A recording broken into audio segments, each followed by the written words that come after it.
दोस्तों, कहानी की शुरुआत होती है और हमें रॉकी माउंटेन्स नाम की जगह को दिखाया जाता है जो कि 7,740 फीट की ऊंचाई पर है। यहीं पर एक बच्चे को दिखाया जाता है जिसका नाम था हंटर। हंटर अकेले ही एक ऊंची पहाड़ी पर चढ़ जाता है और दूर इलाके में कुछ देखने की कोशिश करता है, लेकिन तभी इसे कुछ अजीब सी आवाज सुनाई देती है जिससे हंटर काफी डर जाता है और जल्दी जल्दी अपने घर की तरफ भागने लगता है। लेकिन तभी इसे एहसास होता है कि कोई तेजी से इसकी तरफ भाग रहा है और यहाँ पर हम क्रिएचर्स की हल्की सी झलक देखते हैं। हंटर अपनी जान बचाने के लिए जल्दी से इस व्हाइट लाइन के अंदर आ जाता है। ये व्हाइट लाइन एक लक्ष्मण रेखा की तरह थी जिसके अंदर आते ही क्रिएचर्स हंटर से दूर हो जाता है और इस तरह हंटर बच जाता है। इस लाइन को इसलिए बनाया गया था ताकि पता चल सके कि 8,000 फीट की ऊंचाई लग चुकी है और क्रिएचर्स 8 फीट की ऊंचाई पर आ नहीं पाते हैं। इसके बाद हम 8,460 फीट की ऊंचाई पर बसे लॉस्ट गल्च रिफ्यूज एरिया को देखते हैं जहां महज 193 लोग ही रहते हैं और इनमें एक परिवार हंटर का भी था जिसमें सिर्फ उसके डेड विल थे। विल हंटर को उसकी गलती पर समझाते हुए कहता है कि तुम्हें 8,000 फीट वाली लाइफलाइन क्रॉस नहीं करनी चाहिए थी। वैसे भी हंटर के लंग्स में प्रॉब्लम थी, इसलिए विल इसके लिए काफी फिक्रमंद रहता था।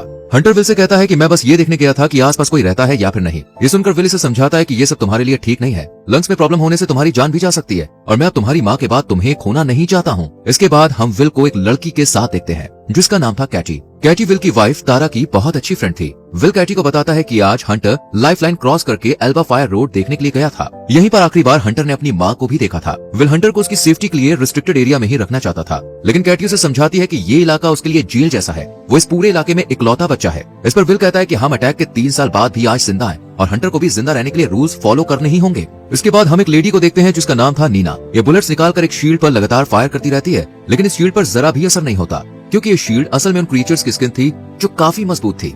इसी रात हंटर की तबीयत बिगड़ जाती है और उसे ब्रीदिंग खराब होने की वजह से सांस लेने में काफी दिक्कत होने लगती है, लेकिन सही टाइम पर विल हंटर को संभाल लेता है और फिल्टर को तुरंत चेंज करता है। विल इस इंसिडेंट से काफी ज्यादा परेशान हो जाता है और मैप में बोल्डर जगह को देखने लगता है और यहाँ जाने का फैसला करता है क्योंकि हंटर के सभी फिल्टर्स खराब हो चुके थे और सिर्फ आखिरी ही हंटर यूज कर रहा था, इसलिए बोल्डर के हॉस्पिटल से उन फिल्टर्स को लाना बहुत जरूरी था। पर हंटर विल को वहाँ जाने से मना करता है क्योंकि इसी तरह उसकी माँ भी छोड़कर चली गई थी, पर विल इसे वापस आने का प्रॉमिस करता है। इसी सिलसिले में विल नीना से बात करने जाता है, लेकिन नीना कहती है कि मैं सभी रास्ते अच्छी तरह से जानती हूँ, कोई भी ऐसा रूट नहीं है जो तुम्हें 8,000 फीट से हर वक्त ऊंचा रखे और जैसे ही तुम 8,000 फीट से नीचे गए और तुमने कार्बन डाइऑक्साइड रिलीज की, वो क्रिएचर्स तुम्हें ढूंढ निकालेंगे और तुम्हें मार देंगे क्योंकि तुम्हारा उन्हें मारना नामुमकिन है। इसलिए बोल्डर जाने में काफी खतरा है क्योंकि ये 2 दिन जितना लंबा सफर है। लेकिन विल नीना को राजी करने के लिए इसे समझाता है कि तुम भी उन क्रिएचर से बचकर निकली और काफी समय से तुम उनके बारे में रिसर्च भी कर रही हो। वैसे भी बोल्डर में तुम्हारी एक लैब है, हो सकता है कि तुम्हें वहाँ से क्रिएचर्स को मारने की कोई जानकारी मिल जाए। विल की बात सुनकर नीना भी चलने के लिए राजी हो जाती है। विल की वाइफ जब मरी तो उस समय वो तारा के साथ ही थी। विल नीना को कोलंबिया माइंस के रास्ते चलने के लिए कहता है। ये रास्ता पहाड़ों के बीच से होकर जाता था। नीना विल से कहती है कि वो माइंस की तरह का जाल है, अगर हम वहाँ से बोल्डर गए तो जिंदा बच पाना काफी मुश्किल होगा। इस पर विल कहता है नहीं, मैंने उन माइंस में काम किया, मैं सब जानता हूँ। लेकिन अभी नीना को ये रास्ता सही नहीं लगता है क्योंकि अगर ये किसी तरह बोल्डर हॉस्पिटल तक पहुँच भी गए तो बच पाना नामुमकिन है क्योंकि ये हॉस्पिटल 8,000 फीट से नीचे था। लेकिन अपने बेटे की जान बचाने के लिए विल हर रिस्क को उठाने के लिए रेडी था और बोल्डर जाने की ठान लेता है। जब विल की फ्रेंड कैटी को विल का प्लान मालूम पड़ता है तो वो भी इसके साथ चलने के लिए राजी हो जाती है। हालांकि विल इसे काफी मना करता है, पर ये विल की बात नहीं मानती क्योंकि कैटी जानती थी कि इन्हें एक न एक दिन क्रिएचर्स का सामना करना होगा, तो क्यों ना अभी कर लिया जाए।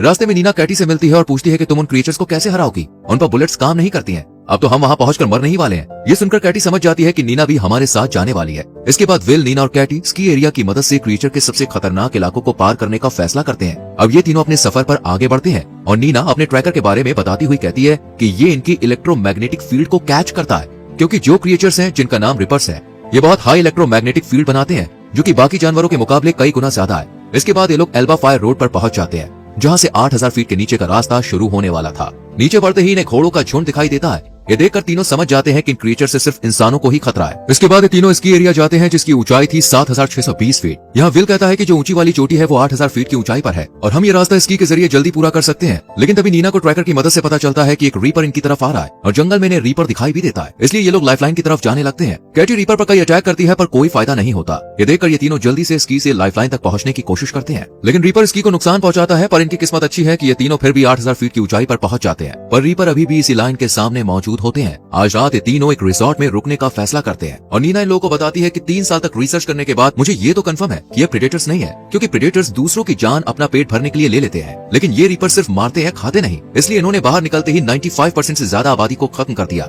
लेकिन खाया नहीं। कोई तो ऐसी चीज है जो इन्हें पावर देती है जब विल अकेला बैठा होता है तो वो अपने पास्ट को याद करता है, जिसमें विल तारा को नीना के साथ बोल्डर के लैब में जाने से मना कर रहा था, क्योंकि विल का मानना था कि नीना दुनिया के पहले रीपर को मारकर पॉपुलर होना चाहती है। लेकिन तारा दुनिया को बचाने के लिए ये कदम उठाती है और नीना के साथ लैब चली जाती है। इसके बाद कहानी प्रेजेंट में घूमती है, जहाँ ये तीनों 8092 फीट पर बनी कोलोबिया माइंस में पहुंच जाते हैं। विल इन्हें बताता है कि हमें सीढ़ियों की मदद से लेवल 8 पर जाना होगा, वहीं से हम 8023 फीट की दूसरी साइड पर पहुंच पाएंगे और फिर वहां से 19 किलोमीटर दूर बोल्डर आ जाएगा। ये सब सुनने के बाद नीना विल से पूछती है कि क्या तुम्हें पक्का पता है कि लाइंस 8000 फीट से कम नहीं है, क्योंकि माइंस की टनल सीधी नहीं होती है, ना ही एक हाइट पर बनी होती है, इसलिए कह पाना मुश्किल है कि हम सेफ लाइन से नीचे नहीं जाएंगे। विल अपना फॉर्मूला बताता है, लेकिन नीना की बात सही होती है। नीना कहती है कि वो जमीन के नीचे से आए हैं, इसलिए वो किसी भी अंडरलाइन एरिया में हो सकते हैं जहाँ रीपर इन्हें आसानी से पकड़ सकते हैं। रीपर इंसानों को अंधेरे में देख भी सकते हैं और इनके द्वारा छोड़ी गई कार्बन डाइऑक्साइड को स्मेल कर इन्हें ढूंढ भी सकते हैं, इसलिए इनका फंसना तय था। लेकिन इस टनल के अलावा कोई दूसरा रास्ता भी नहीं था, इसलिए ये लोग हिम्मत करके आगे बढ़ते हैं। जब ये लोग टनल में अंदर जाते हैं तो इन्हें टनल कुछ दूरी पर बंद मिलती है। ये देखकर विल लेवल 7 से जाने का फैसला करता है, लेकिन ये करीब 914 मीटर नीचे थी। नीना कहती है कि हमारी इस रास्ते में जान जा सकती है, लेकिन विल इन लोगों को वापस भेजकर खुद अकेले इस मिशन को पूरा करने का फैसला करता है। पर फिर नीना और कैटी भी इसके साथ शामिल हो जाती है और अब तीनों लेवल 7 माइंस के लिए निकल जाते हैं और सीढ़ियों की मदद से नीचे आते हैं। लेकिन यहाँ पहुंचते ही इन्हें एहसास होता है कि रीपर ने इन्हें देख लिया है, इसलिए ये जल्दी से अपनी टॉर्च लाइट को बंद करते हैं और तभी इन्हें एक भयानक सी आवाज सुनाई देती है, जिसके बाद ये तीनों जल्दी से माइन के एक पतले से होल में छुप जाते हैं और कार्बन डाइऑक्साइड को रोकने के लिए सांस लेना भी बंद कर देते हैं। लेकिन रीपर अपनी पूंछ में मौजूद सेंसर से इनकी ब्रीथ को सेंस करने की कोशिश करता है। यही कैटी को एक होल से लाइट नजर आती है। ये तीनों जल्दी से वहाँ फ्लेयर के धुएं से रीपर को धोखा देकर यहाँ से भाग जाते हैं, लेकिन रास्ते में दूसरा रीपर कैटी को पकड़कर अपने साथ ले जाता है और फिर ये दोनों माइन से निकलकर आज रात एक टूटे हुए घर में बिताते हैं।